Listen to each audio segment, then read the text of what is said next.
Hi, my name's Jeremy. Hello, I'm Stacia. We taught level 2 this week, which was mixing 6 and 8. It's the first week. That's right. I think we had the followers moving down the line first. We did a 6-count move, looks like this. 1, 2, 3, and 4, 5, and 6. And we also did the promenade. We talked a little bit about, if you can do both of those again. Yeah, sure. We talked a little bit about the fact that I had a little time to luxuriate on both sides of my body that time, my right side, my left side. This time, I just kept going, and then to the left side of my body. Yeah. And then we went the other way. We did a 6-count down the line. 1, 2, 3, and 4, 5, and 6. We also did the circle. Same thing here. There was a keep going feeling in the middle versus you can stop and smell the roses on each side. Nice one, yeah. And then we had the inside turn. 1, 2, 3, and 4, 5, and 6. And the double.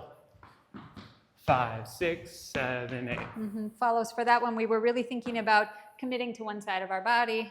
If I commit to my right side and there's a keep going feeling, then it's available. If we were sort of ready for anything in the middle, then it was hard to feel. And we did focus both for leads and follows about trying to be clear about committing to our weight without being a little teapot and tipping our shoulders too. Yeah, you guys did great. Good job. We'll see you next week.